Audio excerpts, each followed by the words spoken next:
Hello friends, welcome to my YouTube channel. और आज हम बात करेंगे Redmi 9A के बारे में। और आज को हमारा टॉपिक है camera hidden modes, how to use in enable. तो फ्रेंड्स, मैं आपको कैमरा के कुछ हिडन मोड्स के बारे में बताने वाला हूँ। तो गाइस, वीडियो आपके लिए बहुत ही इंपॉर्टेंट होने वाली है, तो वीडियो को आखिरी तक देखिए एंड समझिए। एंड अभी तक आपने हमारे चैनल को सब्सक्राइब नहीं किया है तो प्लीज़ सब्सक्राइब कर लीजिएगा, बेल आइकन बटन प्रेस कर लीजिएगा एंड वीडियो को लाइक कर लीजिएगा। तो फ्रेंड्स, बिना टाइम वेस्ट करे यह वीडियो स्टार्ट करते।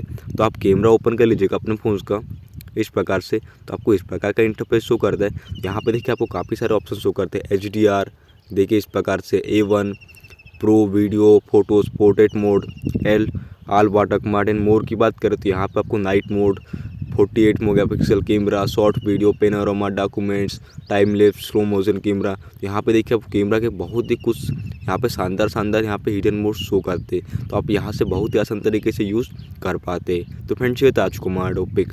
उम्मीद है फ्रेंड्स आपको वीडियो पसंद होगी। आज के लिए बस इतना ही। Thank you.